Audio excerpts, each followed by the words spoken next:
बिहार विच बेशक एनडीए ने जित प्राप्त कर ली है, पर उन्होंने एक नवा राह बिहार दीयां चोणां ने देश नूं जरूर दिखाया है, जो है महागठजोड़। ते इस महागठजोड़ की मंग हुण पंजाब विच भी उठन लगी है।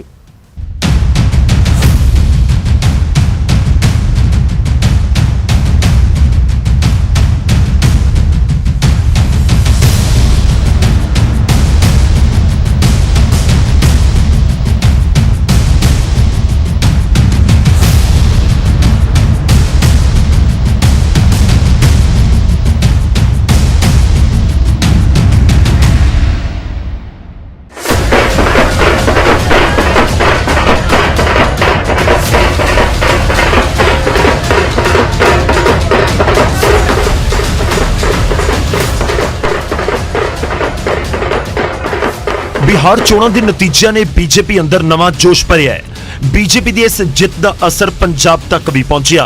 पंजाब बीजेपी के लीडर खासे उत्साहित ने, पर सत्ताधारी एनडीए हारन वाले महागठजोड़ के प्रदर्शन ने भी पंजाब की सियासत नूं नवा सुनेहा दिता है।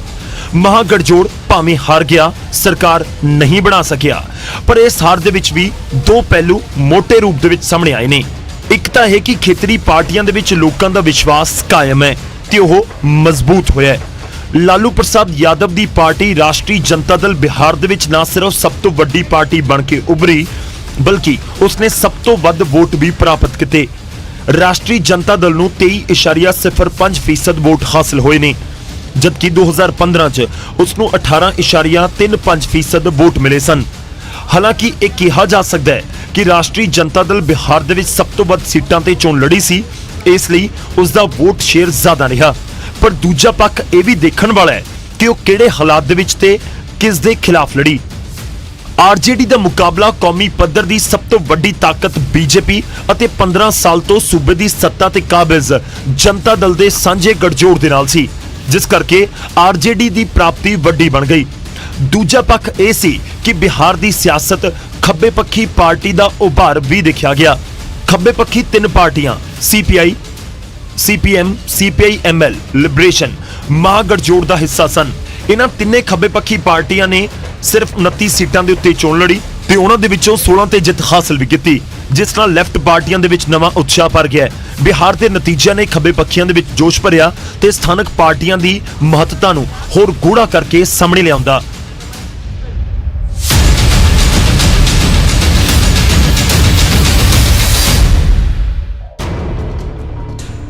हुण सवाल है कि बिहार के नतीजों का असर पंजाब च आवेगा। एक तां बिहार के नतीजे तो बीजेपी बेहद खुश है। बीजेपी ने सिर्फ बिहार की सत्ता च वापसी की, बल्कि भाईवाल नीतीश कुमार की पार्टी तो वड्डी पार्टी बन के भी उभरी। बिहार की इस जित ने पंजाब बीजेपी अंदर नवा जोश भरिया है। अकाली दल के नालों सियासी तोड़ विछोड़ा करके पंजाब च सियासी जमीन भाल रही बीजेपी के लिए बिहार की जित संजीवनी बन के आई है। ਇਹੋ वजह है कि पंजाब बीजेपी के आगू हुण 2022 च पंजाब अंदर सरकार बनाउण दे दावे भी करन लगे ने। ਸਾਡੇ ਤੇ ਗੁਰੂ ਦੀ ਕਿਰਪਾ ਹੈ, ਅਸੀਂ ਇਸ ਕਰਕੇ ਜਿੱਤਾਂਗੇ ਕਿਉਂਕਿ ਅਸੀਂ ਗੁਰੂ ਸਾਹਿਬ ਦੀ ਮਰਿਆਦਾ ਦੇ ਉੱਤੇ ਚੱਲਦੇ ਹਾਂ। ਇੱਥੇ ਸਭ ਦਾ ਸਾਥ ਡਰਾਉਂਦੇ ਨਹੀਂ ਕਿਸੇ ਨੂੰ। ਅਗਰ ਤੁਹਾਡੀ ਨੀਤੀ ਔਰ ਦ੍ਰਿਸ਼ਟੀਕੋਣ ਠੀਕ ਹੈ, ਅਗਰ ਤੁਹਾਡੀ ਸੋਚ ਠੀਕ ਹੈ, ਅਗਰ ਤੁਸੀਂ ਲੋਕਾਂ ਦੇ ਹਿੱਤ ਦੀ ਗੱਲ ਕਰੋਗੇ, ਲੋਕ ਤੁਹਾਨੂੰ ਚਾਹਦੇ ਨੇ। बिहार चोण नतीजों तो एक तां बीजेपी उत्साहित है, दूजियां ਉਹ ਧਿਰਾਂ ने जो छोटे छोटे ਧੜਿਆਂ ਦੇ ਵਿੱਚ ਵੰਡੀਆਂ ਹੋਈਆਂ ਨੇ ਤੇ ਆਪਣੀ ਸਿਆਸੀ ਜ਼ਮੀਨ ਤਲਾਸ਼ ਰਹੀਆਂ ਨੇ। बिहार चोणां 'ਚ ਚੰਗੇ ਪ੍ਰਦਰਸ਼ਨ ਤੋਂ ਬਾਅਦ ਖੱਬੇ ਪੱਖੀ ਧਿਰਾਂ ਮੰਨਦੀਆਂ ਨੇ ਕਿ ਪੰਜਾਬ 'ਚ ਜੇ ਇੱਕ ਮਜ਼ਬੂਤ ਗੱਠਜੋੜ ਬਣਾ ਕੇ ਚੋਣ ਲੜੀ ਜਾਵੇ ਤਾਂ ਰਵਾਇਤੀ ਪਾਰਟੀਆਂ ਨੂੰ ਹਰਾਇਆ ਜਾ ਸਕਦਾ ਹੈ। आरजेडी के प्रदर्शन तो गदगद हुए आम आदमी पार्टी तो वख होकर चल रहे विधायक सुखपाल खैरा नूं लगता है कि मौजूदा सियासी हालात खेतरी पार्टियां दे लई साजगार ने। अकाली दल चों लोकां दा भरोसा गवाच गया है ते अजिहे च एक होर खेतरी महागठजोड़ तैयार करके लोकां दा भरोसा जित्तिया जा सकदा है।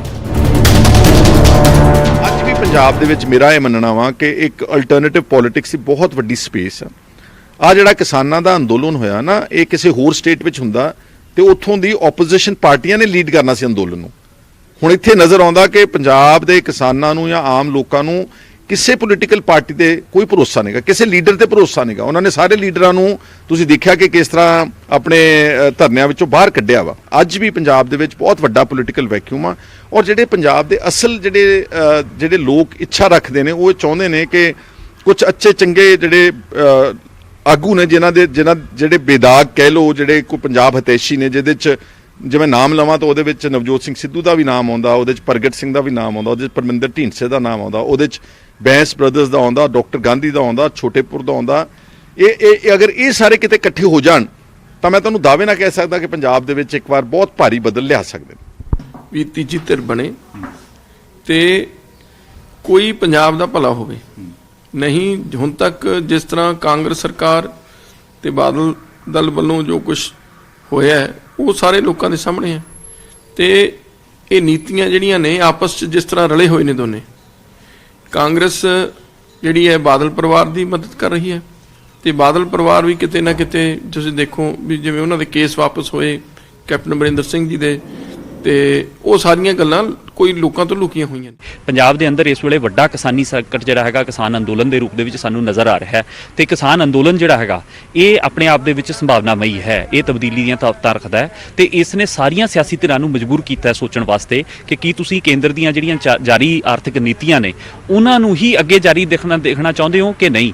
ਦੂਜਾ ਜਿਹੜਾ ਕੇਂਦਰ ਦਾ ਸੂਬਿਆਂ ਦੇ ਉੱਤੇ ਅਧਿਕਾਰਾਂ ਦੇ ਉੱਤੇ ਹਮਲਾ ਹੈ ਕਿ ਸੂਬਿਆਂ ਤੋਂ ਸਾਰੇ ਅਧਿਕਾਰ ਖੋਹ ਕੇ ਉਹ ਲਗਾਤਾਰ ਕੇਂਦਰ ਕੋਲ ਉਹਨਾਂ ਦਾ ਕੇਂਦਰੀਕਰਨ ਕੀਤਾ ਜਾ ਰਿਹਾ ਹੈ, ਉਸ ਦੇ ਖਿਲਾਫ ਵੀ ਜਿਹੜੀਆਂ ਹੈ ਤਾਕਤਾਂ ਜਿਹੜੀਆਂ ਉਹ ਚਿੰਤਤ ਹੋਈਆਂ ਨੇ ਤੇ ਉਹ ਅੰਦੋਲਨਾਂ ਦੇ ਵਿੱਚ ਵੀ ਸ਼ਾਮਲ ਹੋ ਰਹੀਆਂ। ਸੋ ਸੰਭਾਵਨਾ ਬਿਲਕੁਲ ਹੈ, ਬਹੁਤ ਵੱਡੀ ਸੰਭਾਵਨਾ ਹੈ ਕਿ ਪੰਜਾਬ ਦੇ ਵਿੱਚ ਖਾਸ ਤੌਰ ਦੇ ਉੱਤੇ ਮੈਂ ਸਮਝਦਾ ਖੱਬੇ ਪੱਖ ਦੇ ਅਗਵਾਈ ਦੇ ਵਿੱਚ ਜੇ ਨਾ ਵੀ ਕਹਿ ਸਕੀਏ ਤਾਂ ਖੱਬੇ ਪੱਖ ਦੇ ਘੱਟੋ ਘੱਟ ਇੱਕ ਮਜ਼ਬੂਤ ਉਹਦਾ ਬੇਸ ਬਣਦੇ ਹੋਏ ਇੱਕ ਅਜਿਹਾ ਗਠਬੰਧਨ ਜਿਹੜਾ ਉਹ ਬਿਲਕੁਲ ਸੰਭਵ ਹੈ ਤੇ ਬਣਾਉਣਾ ਚਾਹੀਦਾ ਸਾਨੂੰ।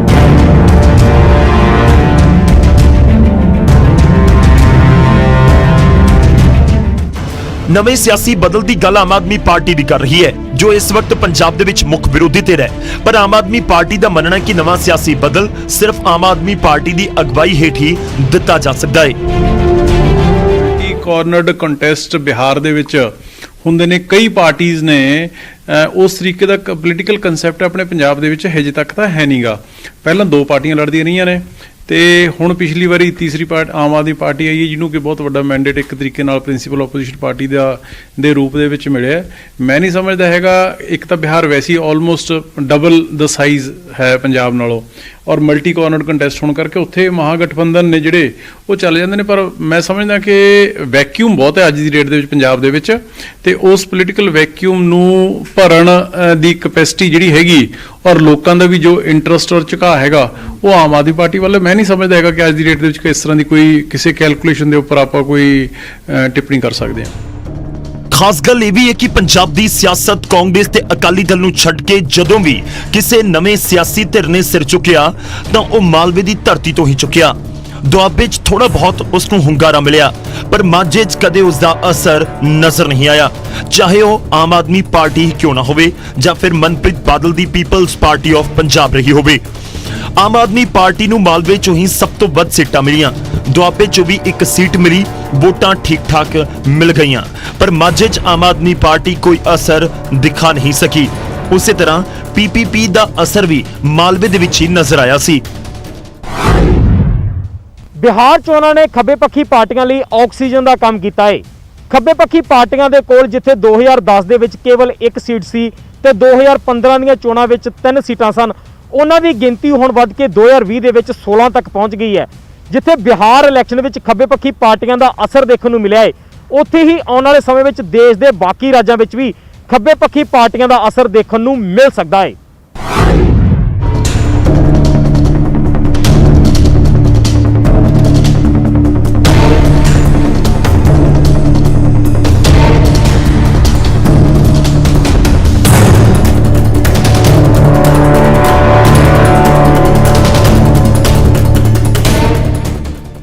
सवाल यह है कि मिशन 2022 तो पहला पंजाब अंदर की सियासी गठजोड़ बनेगा। कांग्रेस बीजेपी अकाली दल तो बिना की कोई गठजोड़ हो सकता है। जेकर इन्हां पार्टियां तो बिना कोई महागठजोड़ बन सकता है तो उसका भविख की होवेगा कि वह पंजाब की सियासत का रूप बदल सकेगा। इन्हां सवालों के जवाब जानने तो पहला सानू पंजाब के पिछले कुछ सालों की सियासी तौर देखनी होवेगी कि पंजाब की सियासत किस दिशा दे वल तुर रही है। कांग्रेस बीजेपी अकाली दल ते आम आदमी पार्टी नूं छड्ड के बाकी जिन्नियां भी सियासी धिरां पंजाब अंदर रहियां जां नहीं, वो कदे भी प्रभावशाली नतीजे नहीं लिया सकियां, चाहे वो बहुजन समाज पार्टी होवे, ਖੱਬੇ ਪੱਖੀ ਪਾਰਟੀਆਂ ਹੋਣ, ਸਿਮਰਜੀਤ ਸਿੰਘ ਬੈਂਸ ਦੀ ਲੋਕ ਇਨਸਾਫ ਪਾਰਟੀ ਹੋਵੇ, ਸਿਮਰਨਜੀਤ ਸਿੰਘ ਮਾਨ ਦੀ ਪਾਰਟੀ ਹੋਵੇ, ਜਾਂ ਫਿਰ ਬਾਦਲ ਦਲ ਨੂੰ ਛੱਡ ਕੇ ਅਕਾਲੀ ਦਲ ਦੇ ਹੋਰ ਧੜੇ ਬਣੇ ਹੋਣ, ਇਹ ਪਾਰਟੀਆਂ ਕੁਝ ਇੱਕ ਦੁੱਕਾ ਸੀਟਾਂ ਜਿੱਤਣ ਜਾਂ ਵੋਟਾਂ ਕੱਟਣ ਤੱਕ ਹੀ ਪਹੁੰਚ ਸਕੀਆਂ। ਬਹੁਜਨ ਸਮਾਜ ਪਾਰਟੀ ਦੇ ਖੱਬੇ ਪੱਖੀ ਧਿਰਾਂ ਪੰਜਾਬ ਦੀਆਂ ਮੁੱਖ ਸਿਆਸੀ ਧਿਰਾਂ ਨਾਲ ਗੜਜੋੜ ਕਰਕੇ ਵੀ ਚੋਣਾਂ ਲੜਦੀਆਂ ਰਹੀਆਂ ਤੇ ਇੱਕ ਦੁੱਕਾ ਸੀਟਾਂ ਹੀ ਜਿੱਤਣ 'ਚ ਕਾਮਯਾਬ ਰਹੀਆਂ, ਪਰ ਇਕੱਲੇ ਤੌਰ ਤੇ ਉਹਨਾਂ ਦੀ ਕੋਈ ਸਿਆਸੀ ਪ੍ਰਾਪਤੀ ਪੰਜਾਬ 'ਚ ਨਹੀਂ ਹੈ। ਮੌਜੂਦਾ ਸਥਿਤੀ ਇਹ ਹੈ ਕਿ ਖੱਬੇ ਪੱਖੀ ਧਿਰਾਂ ਨੇ ਆਖਰੀ ਵਾਰ 2002 'ਚ ਕਾਂਗਰਸ ਦੇ ਨਾਲ ਗੜਜੋੜ ਵੇਲੇ 2 ਸੀਟਾਂ ਜਿੱਤੀਆਂ ਸਨ। ਬੀਐਸਪੀ ਨੇ 1997 'ਚ 1 ਸੀਟ ਜਿੱਤੀ ਸੀ। ਉਸ ਵਕਤ ਉਸ ਨੂੰ 6.37% ਵੋਟ ਮਿਲੇ ਸਨ। ਉਸ ਤੋਂ ਬਾਅਦ ਬਸਪਾ ਨੂੰ ਨਾ ਕੋਈ ਸੀਟ ਮਿਲੀ ਤੇ ਉਸ ਦਾ ਵੋਟ ਸ਼ੇਅਰ ਵੀ ਲਗਾਤਾਰ ਡਿੱਗਦਾ ਰਿਹਾ। ਸਿਮਰਨਜੀਤ ਸਿੰਘ ਮਾਨ ਦੀ ਪਾਰਟੀ ਨੇ ਵੀ ਆਖਰੀ ਵਾਰ 1997 'ਚ ਵਿਧਾਨ ਸਭਾ ਦੀ 1 ਸੀਟ ਜਿੱਤੀ ਸੀ। ਉਸ ਤੋਂ ਬਾਅਦ ਵਿਧਾਨ ਸਭਾ ਚੋਣਾਂ 'ਚ ਮਾਨ ਦੀ ਪਾਰਟੀ ਨਹੀਂ ਜਿੱਤ ਸਕੀ। ਹਾਲਾਂਕਿ 1999 'ਚ ਸਿਮਰਨਜੀਤ ਸਿੰਘ ਮਾਨ ਖੁਦ ਸੰਗਰੂਰ ਹਲਕੇ ਤੋਂ ਲੋਕ ਸਭਾ ਦੀ ਚੋਣ ਜਿੱਤ ਗਏ ਸਨ, ਪਰ ਉਸ ਤੋਂ ਬਾਅਦ ਮਾਨ ਦੀ ਪਾਰਟੀ ਨੂੰ ਕਦੇ ਕੋਈ ਜਿੱਤ ਨਸੀਬ ਨਹੀਂ ਹੋਈ। ਇਸੇ ਤਰ੍ਹਾਂ ਅਕਾਲੀ ਦਲ ਬਾਦਲ ਤੋਂ ਵੱਖ ਹੋਏ ਧੜੇ ਵੀ ਕੋਈ ਕਮਾਲ ਨਹੀਂ ਕਰ ਸਕੇ, ਚਾਹੇ ਉਹ ਮਨਪ੍ਰੀਤ ਬਾਦਲ ਦੀ ਪੀਪੀਪੀ ਹੋਵੇ, ਗੁਰਚਰਨ ਸਿੰਘ ਟੌੜਾ ਦਾ ਧੜਾ ਰਿਹਾ ਹੋਵੇ, ਅਕਾਲੀ ਦਲ ਲੌਂਗੋਵਾਲ, ਅਕਾਲੀ ਦਲ 1920 ਹੋਵੇ, ਕਿਸੇ ਦੀ ਕੋਈ ਸਿਆਸੀ ਪ੍ਰਾਪਤੀ ਨਹੀਂ। 2014 ਦੇ ਵਿੱਚ ਆਮ ਆਦਮੀ ਪਾਰਟੀ ਜ਼ਰੂਰ ਪੰਜਾਬ ਦੇ ਨਕਸ਼ੇ ਤੇ ਚਮਤਕਾਰੀ ਤਰੀਕੇ ਨਾਲ ਉੱਭਰ ਕੇ ਸਾਹਮਣੇ ਆਈ।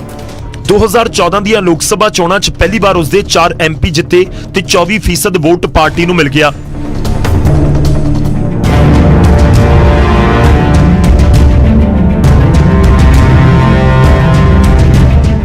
2017 ਦੀਆਂ ਵਿਧਾਨ ਸਭਾ ਚੋਣਾਂ ਤੋਂ ਪਹਿਲਾਂ ਆਮ ਆਦਮੀ ਪਾਰਟੀ ਦੇ ਹੱਕ ਦੇ ਵਿੱਚ ਇੱਕ ਵੱਡੀ ਲਹਿਰ ਵੀ ਬਣੀ।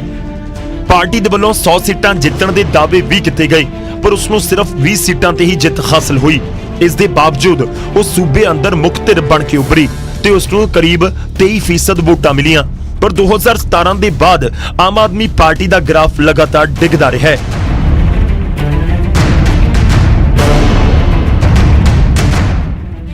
ਦੋ 2017 ਤੋਂ ਬਾਅਦ ਸੂਬੇ ਅੰਦਰ ਹੋਈਆਂ ਜ਼ਿਮਨੀ ਚੋਣਾਂ 'ਚ ਪਾਰਟੀ ਉਮੀਦਵਾਰ ਆਪਣੀ ਜ਼ਮਾਨਤ ਤੱਕ ਨਹੀਂ ਬਚਾ ਸਕੇ। 2017 'ਚ ਜਿੱਤੀ ਦਾਖਾ ਵਾਲੀ ਸੀਟ ਵੀ ਪਾਰਟੀ ਨਹੀਂ ਬਚਾ ਸਕੀ। 2019 ਦੀਆਂ ਲੋਕ ਸਭਾ ਚੋਣਾਂ 'ਚ ਆਮ ਆਦਮੀ ਪਾਰਟੀ 13 ਸੀਟਾਂ ਦੇ ਵਿੱਚੋਂ ਸਿਰਫ ਸੰਗਰੂਰ ਵਾਲੀ 1 ਸੀਟ ਭਗਵੰਤ ਮਾਨ ਹੀ ਜਿੱਤ ਸਕੇ, ਜਿੱਥੇ ਭਗਵੰਤ ਮਾਨ ਜੇਤੂ ਰਹੇ, ਪਰ ਉਹਨਾਂ ਦੀ ਜਿੱਤ ਦਾ ਅੰਤਰ 2 ਲੱਖ ਤੋਂ ਘਟ ਕੇ 1 ਲੱਖ ਰਹਿ ਗਿਆ। 2019 ਲੋਕ ਸਭਾ ਚੋਣਾਂ 'ਚ ਆਮ ਆਦਮੀ ਪਾਰਟੀ ਸਿਰਫ ਪੂਰੇ ਪੰਜਾਬ ਦੇ 7 ਹਲਕਿਆਂ ਅੰਦਰ ਹੀ ਲੀਡ ਬਣਾ ਸਕੀ ਤੇ ਇਹ 7 ਹਲਕੇ ਸੰਗਰੂਰ ਲੋਕ ਸਭਾ ਸੀਟ ਅਧੀਨ ਸਨ। ਸੰਗਰੂਰ ਜ਼ਿਲ੍ਹੇ ਤੋਂ ਬਾਹਰ ਆਮ ਆਦਮੀ ਪਾਰਟੀ ਦਾ ਕੋਈ ਪ੍ਰਭਾਵ ਨਹੀਂ ਦਿਖਿਆ। ਆਮ ਆਦਮੀ ਪਾਰਟੀ ਦਾ ਵੋਟ ਸ਼ੇਅਰ ਘਟ ਕੇ ਸਿਰਫ 7.38% ਰਹਿ ਗਿਆ। ਬੈਂਸ ਭਰਾਵਾਂ ਦੀ ਅਗਵਾਈ ਵਾਲੀ ਲੋਕ ਇਨਸਾਫ ਪਾਰਟੀ ਦਾ ਪ੍ਰਭਾਵ ਲੁਧਿਆਣਾ ਜ਼ਿਲ੍ਹੇ ਤੱਕ ਸੀਮਿਤ ਹੈ। ਬੈਂਸ ਭਰਾ ਆਪਣੀ ਦੋਵੇਂ ਸੀਟਾਂ ਲੁਧਿਆਣਾ ਦੱਖਣੀ ਤੇ ਆਤਮ ਨਗਰ ਤੋਂ ਲਗਾਤਾਰ 2 ਵਾਰ ਚੋਣ ਜਿੱਤ ਚੁੱਕੇ ਨੇ, ਪਰ ਸਿਮਰਜੀਤ ਸਿੰਘ ਬੈਂਸ 2 ਵਾਰ ਲੁਧਿਆਣਾ ਤੋਂ ਲੋਕ ਸਭਾ ਦੀ ਚੋਣ ਲੜੇ ਤੇ ਦੋਵੇਂ ਵਾਰ ਹਾਰ ਵੀ ਗਏ। ਹਾਲਾਂਕਿ 2019 ਦੀ ਲੋਕ ਸਭਾ ਚੋਣ 'ਚ ਸਿਮਰਜੀਤ ਸਿੰਘ ਬੈਂਸ ਲੁਧਿਆਣਾ ਦੱਖਣੀ, ਆਤਮ ਨਗਰ, ਦਾਖਾ ਤੇ ਗਿੱਲ ਹਲਕੇ 'ਚੋਂ ਲੀਡ ਲੈਣ ਦੇ ਵਿੱਚ ਕਾਮਯਾਬ ਰਹੇ। 1997 'ਚ ਆਖਰੀ ਵਾਰ ਵਿਧਾਨ ਸਭਾ ਦੀ ਚੋਣ ਜਿੱਤਣ ਵਾਲੀ ਬਹੁਜਨ ਸਮਾਜ ਪਾਰਟੀ 2019 ਲੋਕ ਸਭਾ ਚੋਣਾਂ 'ਚ ਸਿਰਫ ਬੰਗਾ ਹਲਕੇ 'ਚੋਂ ਲੀਡ ਲੈਣ ਦੇ ਵਿੱਚ ਕਾਮਯਾਬ ਰਹੀ, ਜਦਕਿ ਦੁਆਬਾ ਹਲਕੇ 'ਚ ਬਹੁਜਨ ਸਮਾਜ ਪਾਰਟੀ ਦਾ ਚੰਗਾ ਆਧਾਰ ਮੰਨਿਆ ਜਾਂਦਾ ਹੈ। ਸੁਖਪਾਲ ਖਹਿਰਾ ਦੀ ਪੰਜਾਬ ਏਕਤਾ ਪਾਰਟੀ, ਡਾਕਟਰ ਗਾਂਧੀ ਦੀ ਨਵਾਂ ਪੰਜਾਬ ਪਾਰਟੀ ਤੇ ਖੱਬੇ ਪੱਖੀ ਧਿਰਾਂ 2019 ਦੀਆਂ ਲੋਕ ਸਭਾ ਚੋਣਾਂ 'ਚ ਕੋਈ ਪ੍ਰਾਪਤੀ ਨਹੀਂ ਦਿਖਾ ਸਕੀਆਂ। ਹਾਲਾਂਕਿ 2019 ਲੋਕ ਸਭਾ ਚੋਣਾਂ 'ਚ ਬਸਪਾ, ਖੱਬੇ ਪੱਖੀ ਧਿਰਾਂ, ਲੋਕ ਇਨਸਾਫ ਪਾਰਟੀ, ਖਹਿਰਾ ਤੇ ਡਾਕਟਰ ਗਾਂਧੀ ਦੇ ਧੜੇ ਤੇ ਟਕਸਾਲੀ ਅਕਾਲੀ ਦਲ ਨੇ ਮਿਲ ਕੇ ਪੰਜਾਬ ਡੈਮੋਕ੍ਰੈਟਿਕ ਅਲਾਈਅੰਸ ਬਣਾਇਆ ਸੀ, ਪਰ ਇਸ ਗੱਠਜੋੜ ਦਾ ਕੋਈ ਉਮੀਦਵਾਰ ਜਿੱਤ ਨਹੀਂ ਸਕਿਆ। ਸਿਆਸਤ 'ਚ ਕਦੇ ਸੰਭਾਵਨਾਵਾਂ ਖਤਮ ਨਹੀਂ ਹੁੰਦੀਆਂ। ਜੇ ਆਮ ਆਦਮੀ ਪਾਰਟੀ, ਲੋਕ ਇਨਸਾਫ ਪਾਰਟੀ, ਢੀਂਡਸਾ ਦੀ ਅਗਵਾਈ ਵਾਲਾ ਅਕਾਲੀ ਦਲ ਡੈਮੋਕ੍ਰੈਟਿਕ, ਬਸਪਾ, ਖੱਬੇ ਪੱਖੀ ਧਿਰਾਂ, ਖਹਿਰਾ ਤੇ ਡਾਕਟਰ ਗਾਂਧੀ ਦਾ ਧੜਾ, ਅਕਾਲੀ ਦਲ ਟਕਸਾਲੀ ਤੇ ਹੋਰ ਪੰਥਕ ਧੜੇ ਰਲ ਜਾਂਦੇ ਨੇ ਤਾਂ ਫਿਰ ਸਿਆਸੀ ਨਤੀਜੇ ਬਦਲ ਵੀ ਸਕਦੇ ਨੇ। ਜੇਕਰ ਹੁਣ ਤੱਕ ਦੇ ਡੇਟੇ ਦਾ ਜੇ ਮੁਲਾਂਕਣ ਕੀਤਾ ਜਾਵੇ ਤਾਂ ਕੁਝ ਅਜਿਹੀ ਤਸਵੀਰ ਉੱਭਰਦੀ ਹੈ। 2019 ਦੀਆਂ ਲੋਕ ਸਭਾ ਚੋਣਾਂ 'ਚ ਬੀਐਸਪੀ, ਖੱਬੇ ਪੱਖੀ ਧਿਰਾਂ, ਲੋਕ ਇਨਸਾਫ ਪਾਰਟੀ, ਖਹਿਰਾ ਤੇ ਡਾਕਟਰ ਗਾਂਧੀ ਦੇ ਧੜੇ ਤੇ ਅਕਾਲੀ ਦਲ ਟਕਸਾਲੀ ਦੇ ਪੰਜਾਬ ਡੈਮੋਕ੍ਰੈਟਿਕ ਅਲਾਈਅੰਸ ਨੇ 10.39% ਵੋਟ ਹਾਸਲ ਕੀਤੇ ਸਨ, ਜਦਕਿ ਆਮ ਆਦਮੀ ਪਾਰਟੀ ਨੇ 7.38%। ਜੇ ਇਸ ਵੋਟ ਪ੍ਰਤੀਸ਼ਤ ਨੂੰ ਜੋੜ ਲਿਆ ਜਾਵੇ ਤਾਂ 18% ਦੇ ਕਰੀਬ ਬਣਦਾ ਹੈ। ਹੁਣ ਜੇ ਸੁਖਦੇਵ ਸਿੰਘ ਢੀਂਡਸਾ ਦੀ ਅਗਵਾਈ ਵਾਲਾ ਅਕਾਲੀ ਦਲ ਡੈਮੋਕ੍ਰੈਟਿਕ ਇਸ ਦੇ ਵਿੱਚ ਸ਼ਾਮਲ ਹੋ ਜਾਵੇ ਤਾਂ ਕੁਝ ਨਾ ਕੁਝ ਵੋਟ ਸ਼ੇਅਰ ਵੀ ਇਸ ਦੇ ਵਿੱਚ ਜੁੜ ਸਕਦਾ ਹੈ। ਜਿਸ ਦੇ ਨਾਲ ਇੱਕ ਚੰਗੀ ਫਾਈਟ ਹੋ ਸਕਦੀ ਹੈ। ਚੰਡੀਗੜ੍ਹ ਤੋਂ ਰੋਹਿਤ ਬੰਸਲ ਦੇ ਨਾਲ ਨਿਊਜ਼ ਡੈਸਕ ਤੋਂ ਰਮਨਦੀਪ ਸਿੰਘ ਭਾਗੂ ਦੀ ਰਿਪੋਰਟ, ਨਿਊਜ਼ 18 ਪੰਜਾਬ। ਕਹਿੰਦੇ ਨੇ ਰਾਜਨੀਤੀ ਵਿੱਚ ਕੁਝ ਵੀ ਸਥਿਰ ਨਹੀਂ ਹੁੰਦਾ, ਪਰ 2022 ਦੇ ਇਲੈਕਸ਼ਨ ਵਿੱਚ ਇਹ ਦੇਖਣਾ ਖਾਸ ਹੋਵੇਗਾ ਕਿ ਪੰਜਾਬ ਵਿੱਚ ਵੀ ਕੋਈ ਮਹਾ ਗੱਠਜੋੜ ਬਣ ਕੇ ਆਉਂਦਾ ਹੈ, ਔਰ ਜੇ ਬਣਦਾ ਹੈ ਤਾਂ ਉਸ ਵਿੱਚ ਕਿਹੜੀਆਂ-ਕਿਹੜੀਆਂ ਪਾਰਟੀਆਂ ਸ਼ਾਮਿਲ ਹੁੰਦੀਆਂ ਨੇ।